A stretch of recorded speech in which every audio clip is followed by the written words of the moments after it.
ತುಮಕೂರಿನ ಅತಿಥಿ ಶಿಕ್ಷಕನ ಕೊಲೆಗೆ ಪತ್ನಿ ಮಗಳಿಂದಲೇ ಸುಪಾರಿ. ಜೀವನದಲ್ಲಿ ಜಿಗುಪ್ಸೆಗೊಂಡು ತಾಯಿ ಮಗಳು ಆತ್ಮಹತ್ಯೆ. ಕಾಂಗ್ರೆಸ್ ಮುಖಂಡನ ಹೆಸರು ಬರೆದಿಟ್ಟು ವೈದ್ಯ ಸೂಸೈಡ್. ಮಲೆನಾಡು ಕಾಫಿ ನಾಡಿನಲ್ಲಿ ಹೆಚ್ಚಾಯಿತು ಮಂಗನ ಕಾಯಿಲೆಯ ಭೀತಿ. ಎಲ್ಲದರ ಮಾಹಿತಿ ಕರ್ನಾಟಕದ ಟಾಪ್ 20.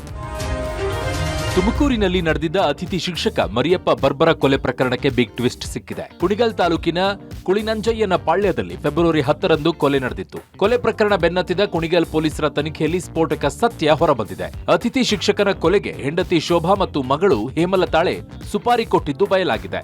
ಕುಳಿನಂಜಯ್ಯ ಗ್ರಾಮದ ಶಾಂತಕುಮಾರ್ನನ್ನ ಹೇಮಲತಾ ಪ್ರೀತಿಸ್ತಾ ಇದ್ದಳಂತೆ. ಇದಕ್ಕೆ ತಂದೆ ಮರಿಯಪ್ಪ ವಿರೋಧಿಸಿದ್ದಾರೆ.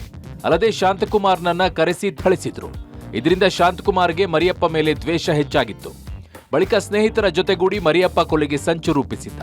ಇದಕ್ಕೆ ಮರಿಯಪ್ಪ ಮಗಳು ಹೇಮಲತಾ ಹಾಗೂ ತಾಯಿ ಶೋಭಾ ಸಹ ಕೈ ಜೋಡಿಸಿದ್ರು. ಮಗಳ ಪ್ರಿಯಕರನ ಸ್ನೇಹಿತ ಬೆಂಗಳೂರಿನಲ್ಲಿದ್ದ ಸಂತು ಹೇಮಂತ್ಗೆ ಕೊಲೆ ಸುಪಾರಿ ನೀಡಲಾಗಿತ್ತು. ಇದೀಗ ಶಾಂತಕುಮಾರ್, ಸಂತು, ಹೇಮಂತ್, ಶೋಭಾ, ಹೇಮಲತಾ ಹಾಗೂ 3 ಬಾಲಕರು ಸೇರಿ ಒಟ್ಟು 8 ಜನರನ್ನ ವಶಕ್ಕೆ ಪಡೆಯಲಾಗಿದೆ. ಎತ್ತಲಿಲ್ಲ.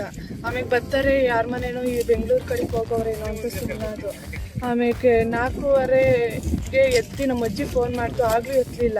ಆಮೇಲೆ ಹಾಲು ಕರೀರಿ, ಹಾಲು ತಗೊಂಡೋಗೋ ಒಬ್ಬ ಹುಡುಗ, ನಮ್ಮ 3 ಹುಡುಗ ಹಿಂಗೆ ಡೆತ್ ಆಗೋರೆ ಅಂತ ಬಂದು ಹೇಳ್ದೆ ನನಗೆ. ಆಮೇಲೆ ಬಂದು ನೋಡಿ 6 ಗಂಟೆ. ರಾಜ್ಯದಲ್ಲಿ ಮಲೆನಾಡು ಭಾಗದಲ್ಲಿ ದಿನೇ ದಿನೇ ಮಂಗನ ಕಾಯಿಲೆ ಹೆಚ್ಚಾಗ್ತಾ ಇದೆ. ಶಿವಮೊಗ್ಗ ಜಿಲ್ಲೆಯಲ್ಲಿ ನಿನ್ನೆ ಒಂದೇ ದಿನ 6 ಜನರಲ್ಲಿ ಮಂಗನ ಕಾಯಿಲೆ ಕಾಣಿಸಿಕೊಂಡಿದೆ. ಈ ಬಗ್ಗೆ ಆರೋಗ್ಯ ಇಲಾಖೆ ಹೆಲ್ತ್ ಬುಲೆಟಿನ್ ಬಿಡುಗಡೆ ಮಾಡಿದೆ. 42 ಜನರ ರಕ್ತದ ಮಾದರಿ ಪರೀಕ್ಷೆಗೆ ಒಳಪಡಿಸಲಾಗಿತ್ತು. ಇದರಲ್ಲಿ ತೀರ್ಥಹಳ್ಳಿ ತಾಲೂಕಿನ 6 ಜನರಲ್ಲಿ ಕೆಎಫ್ಡಿ ಪತ್ತೆಯಾಗಿದೆ. ಸೋಂಕಿತ 6 ಜನರಿಗೆ ತೀರ್ಥಹಳ್ಳಿ ಸರ್ಕಾರಿ ಆಸ್ಪತ್ರೆಯಲ್ಲಿ ಚಿಕಿತ್ಸೆ ನೀಡಲಾಗ್ತಾ ಇದೆ. ಆಸ್ಪತ್ರೆಗೆ ಡಿಎಚ್ಒ ಭೇಟಿ ನೀಡಿ ಆರೋಗ್ಯ ವಿಚಾರಿಸಿದ್ದಾರೆ. ಇನ್ನು ಕಾಫಿನಾಡಿಗೂ ಮಂಗನ ಕಾಯಿಲೆ ಕಾಲಿಟ್ಟಿದೆ. ಚಿಕ್ಕಮಗಳೂರಿನ ಕೊಪ್ಪ ತಾಲೂಕಿನ ಬರೇಗುಂಜಿ ಗ್ರಾಮದಲ್ಲಿ ಒಂದೇ ದಿನ 7 ಜನರಲ್ಲಿ ಕೆಎಫ್ಡಿ ದೃಢವಾಗಿದೆ. ಜಿಲ್ಲೆಯಲ್ಲಿ ಒಟ್ಟು ಸೋಂಕಿತರ ಸಂಖ್ಯೆ 19ಕ್ಕೆ ಏರಿಕೆಯಾಗಿದೆ. ಜನವರಿಯಿಂದ 74 ಜನರ ಬ್ಲಡ್ ಸ್ಯಾಂಪಲ್ ಕಲೆಕ್ಟ್ ಮಾಡಲಾಗಿತ್ತು.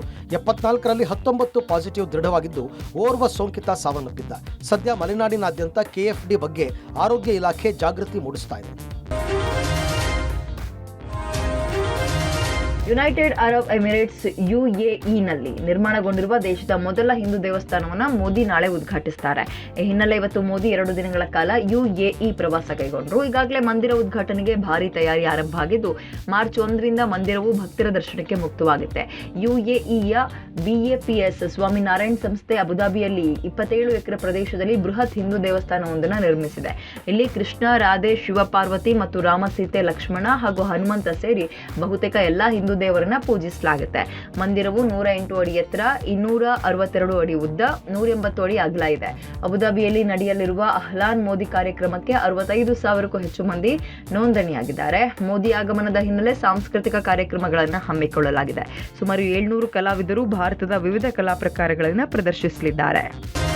ಕೇಸರಿ ಧ್ವಜವನ್ನ ಕಸದ ಬುಟ್ಟಿಗೆಸೆದನ್ನ ಖಂಡಿಸಿ ಪ್ರತಿಭಟಿಸಿದ ಹಿಂದೂ ಪರ ಕಾರ್ಯಕರ್ತರ ಮೇಲೆ ಕೇಸ್ ದಾಖಲಿಸಲಾಗಿದೆ.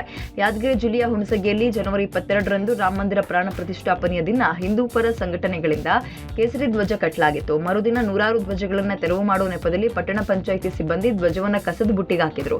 ಕೇಸರಿ ಧ್ವಜಕ್ಕೆ ಅವಮಾನ ಮಾಡಿದ್ದನ್ನು ಖಂಡಿಸಿ ಹಿಂದೂ ಪರ ಸಂಘಟನೆ ನೇತೃತ್ವದಲ್ಲಿ ಸಾವಿರಾರು ಯುವಕರು ಸೇರಿ ಪ್ರತಿಭಟನೆ ಮಾಡಿದ್ರು. ಪ್ರತಿಭಟನೆ ನಡೆಸಿದ್ದಕ್ಕಾಗಿ ಹುಣಸಗಿ ಪೊಲೀಸ್ ಠಾಣೆಯಲ್ಲಿ 10 ಜನ ಹಿಂದೂ ಕಾರ್ಯಕರ್ತರ ಮೇಲೆ ಕೇಸ್ ಹಾಕಲಾಗಿದೆ. ನಾಳೆ ಮಧ್ಯಾಹ್ನ ವಿಚಾರಣೆಗೆ ಹಾಜರಾಗುವಂತೆ ನೋಟಿಸ್ ಜಾರಿ ಮಾಡಲಾಗಿದ್ದು, ಈ ಹಿನ್ನೆಲೆ ಹುಣಸಗಿ ಪೊಲೀಸ್ ಠಾಣೆ ತಹಶೀಲ್ದಾರ್ ಕಚೇರಿಗೆ ಸುರಪುರ ಮಾಜಿ ಶಾಸಕ ರಾಜುಗೌಡ ನೇತೃತ್ವದಲ್ಲಿ ಹಿಂದೂ ಕಾರ್ಯಕರ್ತರು ಆಗಮಿಸಿ ಕಾನೂನಾತ್ಮಕ ಪ್ರತಿಭಟನೆ ನಡೆಸಿದ್ರು. ಯಾಕೆ ಕೇಸ್ ಮಾಡಲಾಗಿದೆ ಅಂತ ಪ್ರಶ್ನಿಸಿದರು. ರಾಜಕೀಯ ದ್ವೇಷ ಹಾಗೂ ದುರುದ್ದೇಶದಿಂದ ಹಿಂದೂ ಕಾರ್ಯಕರ್ತರ ಮೇಲೆ ಕೇಸ್ ದಾಖಲಿಸಿದ್ದಾರೆ. ಕೇಸ್ ವಾಪಸ್ ಪಡೆಯದಿದ್ರೆ ಉಗ್ರ ಹೋರಾಟ ಮಾಡೋದಾಗಿ ಎಚ್ಚರಿಕೆ ಕೊಟ್ಟರು. ಅವ್ರ ಮೇಲೆ ಬೇಕಂತೇಳಿ 107 ಕೇಸ್ ಮಾಡಿ ಅವರಿಗೆ ಒಂದು ನೋಟಿಸ್ ಕೊಟ್ಟಿದ್ದಾರೆ ತಹಸೀಲ್ದಾರಿಂದ. ಯಾರಿಗಾರ ಡಕಾಯಿತರ, ಕಳ್ರ ಏನ್ ಮಾಡಿದಾರೆ ಅವರು? ನೀವು ವಿಡಿಯೋದಾಗ ಪ್ರೂವ್ ಮಾಡ್ರಿ. ಎದಕ್ಕೆ 107 ಮಾಡಿದ್ರಿ? ನೀವು ಎದಕ್ಕೆ ಕೇಸ್ ಹಾಕಿದ್ರಿ? ಅವ್ರ ಏನಾರ ಕಲ್ ತೂರಾಟ ಮಾಡಿದಾರ, ಯಾವ್ದಾರ ಡ್ಯಾಮೇಜ್ ಮಾಡಿದಾರ? ಏನು ಮಾಡ್ಲಾರ್ದವ್ರು ನೀವು ಕೇಸ್ ಹಾಕಿ ನೀವು 14ನೇ ತಾರೀಕು ಬಂದು 5 ಲಕ್ಷ ಬಾಂಡ್ ಕಟ್ಟ. ನಾವ್ ಯಾರು ಬಾಂಡ್ ಕಟ್ಟಂಗಿಲ್ಲ. ಮಾಡತ್ತ ಕೇಸು ರಾಜುಗೌಡ್ರ ಮೇಲೆ ಮಾಡ್ರಿ, ಬಸವರಾಜ್ ಮಿತ್ತನ್ ಮೇಲೆ ಮಾಡ್ರಿ, ಕಿಟ್ಟಪ್ಪ ಸಾವ್ಕರ್ ಮೇಲೆ ಮಾಡ್ರಿ. ಅಮಾಯಕ ಯುವಕರ ಮೇಲೆ ಓದಂತ ಡಿಗ್ರಿ ಯುವಕರ ಮೇಲೆ ಮಾಡಕ್ ಹೋಗ್ಬೇಡ್ರಿ. ರಾಯಚೂರಿನಲ್ಲಿ ಫಸಲ್ ಭೀಮಾ ಯೋಜನೆ ವಿಮೆಯಲ್ಲಿ ಕೋಟ್ಯಾಂತರ ರೂಪಾಯಿ ಗೋಲ್ಮಾಲ್ ನಡೆದಿದೆ. ಸಚಿವ ಬೋಸರಾಜು ಪುತ್ರಿಯ ಜಮೀನಿನ 4 ಲಕ್ಷ ರೂಪಾಯಿ ಸೇರಿ ಒಟ್ಟು 2 ಕೋಟಿ ರೂಪಾಯಿ ವಂಚಿಸಲಾಗಿದೆ.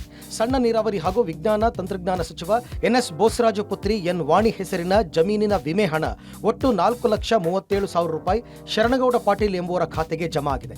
ಒಟ್ಟು 218 ರೈತರ ಪಹಣಿ ಬಳಸಿ 14 ಜನರ ಬ್ಯಾಂಕ್ ಖಾತೆಗಳಿಗೆ ವಿಮೆ ಹಣ ಜಮಾ ಮಾಡಲಾಗಿದೆ. ರೈತರು ವಿಮೆ ಹಣ ಕಟ್ಟದೇ ಇದ್ದರೂ ಬೇರೆಯವರೇ ಕಂತು ಕಟ್ಟಿ ವಿಮೆ ಹಣವನ್ನು ಪಡೆದು ವಂಚನೆ ಮಾಡ್ತಾ ಇದ್ದಾರೆ. ಕಳೆದ ವರ್ಷ ಜಿಲ್ಲೆಯ ಸಿರವಾರ ತಾಲೂಕಿನಲ್ಲಿ 1,70,00,000 ವಂಚನೆಯಾಗಿತ್ತು.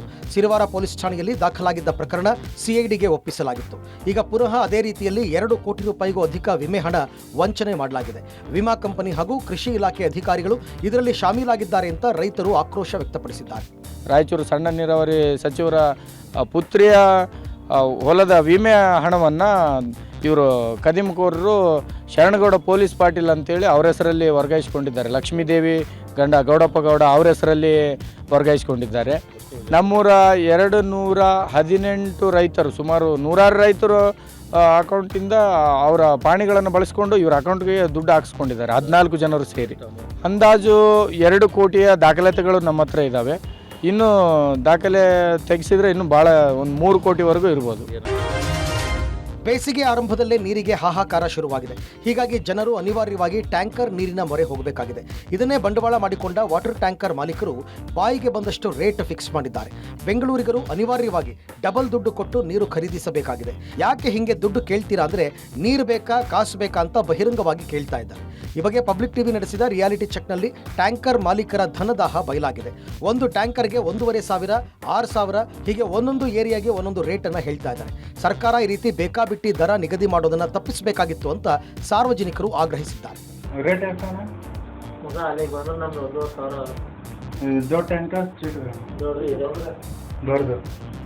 ಎಷ್ಟು ಲೀಟರ್ ಇರ್ತದ? 6,000 ಹತ್ರ ಅಲ್ಲ ಅಣ್ಣ, ಕಡಿಮೆ ಆಗಲ್ಲ.